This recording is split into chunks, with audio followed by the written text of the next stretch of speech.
Retro Retro trailer review. Trailer പാത്താച്ച് trailer കണ്ടു. ഒരു ബെസ്റ്റ് ട്രെയിലറാണ്, മികവാർന്ന ട്രെയിലറാണ്. അപ്പോൾ നമ്മുടെ സൂര്യ നടിപ്പിൻ നായകൻ, നമ്മുടെയൊക്കെ പ്രിയങ്കരനായിട്ടുള്ള നമ്മുടെയൊക്കെ ഫാൻസ്, മലയാളത്തിലൊക്കെ ഒരുപാട് ഫാൻസാണ്. എന്തായാലും നടിപ്പിൻ നായകൻ്റെ ഒരു മാസ് പെർഫോമൻസ് നമുക്ക് 1-ാം തീയതി തിയേറ്ററിലേക്ക് എത്തുകയാണ്. അപ്പോൾ ട്രെയിലർ റിയാക്ഷൻ എന്ന് പറയുമ്പോൾ നല്ല അടിപൊളിയായിട്ട് തന്നെ അത് എഡിറ്റ് ചെയ്തിട്ടുണ്ട്. അത് എഡിറ്റ് ചെയ്തിട്ടുള്ള ആൾക്ക് വളരെ അപ്രിഷിയേഷൻ. ബെസ്റ്റായിട്ട് എഡിറ്റ് ചെയ്തിട്ടുണ്ട്.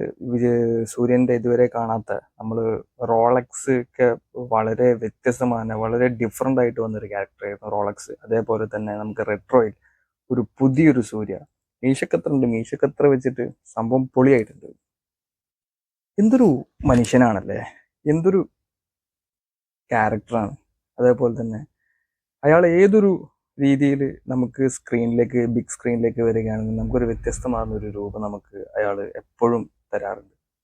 അപ്പോൾ എനിക്ക് ഏറ്റവും പ്രിയപ്പെട്ടത് നമ്മുടെ നടിപ്പിൻ നായകൻ്റെ, നമ്മുടെ പ്രിയപ്പെട്ട സൂര്യയുടെ, നമ്മുടെ സൂര്യ എന്ന് പറയുന്ന നമ്മുടെ ഏറ്റവും ഇഷ്ടപ്പെട്ട ഒരു തമിഴ് നായകൻ്റെ ഏറ്റവും ഇഷ്ടപ്പെട്ട എനിക്കൊരു സുറൈ പോട്ടർ എനിക്ക് വളരെ ഇഷ്ടപ്പെട്ട ഒരു മൂവിയാണ് സുറൈ പോട്ടർ. അതാണ് ശരിക്കും ആ ഒരു പേര് നൽകി കൊടുത്ത ഒരു ഏറ്റവും ബെസ്റ്റ് പെർഫോമൻസ് സൂര്യയുടെ കരിയറിൽ തന്നെ. അതിൽ നിന്ന് അദ്ദേഹത്തിന് നാഷണൽ അവാർഡ് ലഭിച്ചു. അപ്പോൾ എനിക്ക് ഭയങ്കരമായിട്ട് എനിക്ക് ഫീൽ ചെയ്ത, ഭയങ്കരമായിട്ട് സെൻറ്റിമെൻ്റലി ഞാൻ വർക്കൗട്ട് ആയിട്ടുള്ളൊരു പടമാണ് സുറൈ പോട്ടർ. അതിൽ എനിക്ക് അഭിമാനം തോന്നുന്നത് നമ്മുടെ ഉർവശി ചേച്ചി, നമ്മുടെ മലയാളത്തിൽ നിന്ന് ഉർവശി ചേച്ചി വളരെ വളരെ വലിയൊരു പെർഫോമൻസാണ് അതിൽ സൂര്യയുടെ അമ്മയായിട്ട് പെർഫോം ചെയ്ത് കാഴ്ചവെച്ചത്. എന്തായാലും ഇനിയിപ്പോൾ റെട്രോ വരുന്നുണ്ട്. റെട്രോയിൽ നമുക്ക് അഭിമാനപൂർവ്വം പറയാം, നമ്മുടെ ഏറ്റവും പ്രിയങ്കരനായിട്ടുള്ള ജോജു ജോർജ്, അതേപോലെ തന്നെ ജയറാമേട്ടൻ്റെ ഇതുവരെ ചെയ്തിട്ടുള്ള അന്യഭാഷ ചിത്രങ്ങളിലെ പോലെയല്ല. പൊന്നിയിൻ സെൽവനിൽ ജയറാമേട്ടൻ ചെറിയൊരു കോമഡി ടച്ചുള്ള റോൾ തന്നെയായിരുന്നു. പക്ഷെ ഇതിൽ വ്യത്യസ്തമാർന്ന ഒരു കോമഡി ടച്ച് റോൾ തന്നെയാണ് ജയറാമേട്ടൻ. ട്രെയിലർ നമുക്ക് മനസ്സിലാവും ജയറാമേട്ടൻ്റെ 2-3 എക്സ്പ്രഷൻസ്. പിന്നെ ജോജു ജോർജ് ഒട്ടും ഒരു സൈഡ് റോൾ അല്ല എന്ന് തന്നെയാണ് പറഞ്ഞിട്ടുള്ളത് സംവിധായകൻ.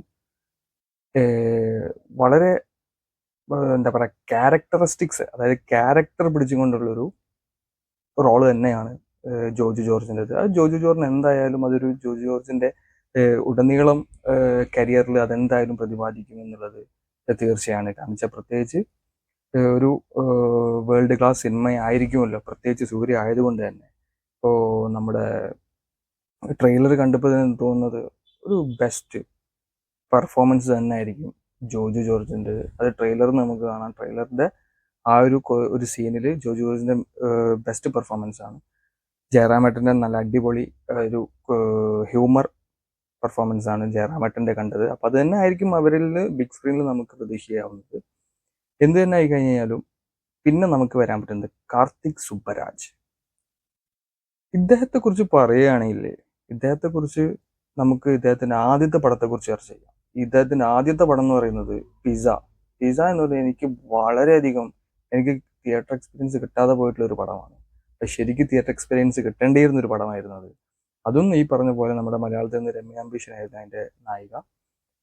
ഒരു വളരെ ബ്രില്യൻറ്റ്, ഇതുവരെ സിനിമകളിൽ വന്നിട്ടില്ലാത്തൊരു ജോണർ ടൈപ്പ് സിനിമയായിരുന്നു പിസ്സ. അത് കാർത്തിക് സുബ്ബരാജിൻ്റെ ഏറ്റവും ഒരു നല്ലൊരു മുന്നേറ്റം തന്നെയായിരുന്നു പിസ്സ. അതായിരുന്നു അദ്ദേഹത്തിൻ്റെ ആദ്യത്തെ സിനിമ. അതേപോലെ പിന്നെ രജനി സാറിൻ്റെ കൂടെ പേട്ട, അതേപോലെ തന്നെ വിക്രമിൻ്റെ മഹാൻ, ഇതൊക്കെ ചെയ്തിട്ടുള്ള സംവിധായകനാണ്. എന്തായാലും നമുക്ക് പ്രതീക്ഷിക്കാൻ ഒരുപാടുണ്ട് ഈ ഒരു റെട്രോ എന്ന് പറഞ്ഞ സിനിമയിൽ. അപ്പോൾ മെയിനായിട്ട് നമുക്ക് പ്രതീക്ഷിക്കാവുന്നത് സൂര്യയുടെ പെർഫോമൻസ് തന്നെയായിരിക്കും. എന്തായാലും നമ്മളെ പ്രേക്ഷകരെ നിരുത്സാഹപ്പെടുത്തില്ല, അല്ലെങ്കിൽ പ്രേക്ഷകരെ എന്താ പറയുക, നമ്മളെ ഡിസപ്പോയിൻറ്റഡ് ആക്കില്ല എന്ന് നമുക്ക് പ്രതീക്ഷിച്ചുകൊണ്ട് 1-ാം തീയതി പടം ഇറങ്ങുകയാണ്. 1-ാം തീയതി ഇറങ്ങുന്നത് കൊണ്ട് തന്നെയാണ് ഇന്ന് ട്രെയിലറിൻ്റെ റിവ്യൂ ഇട്ടത്.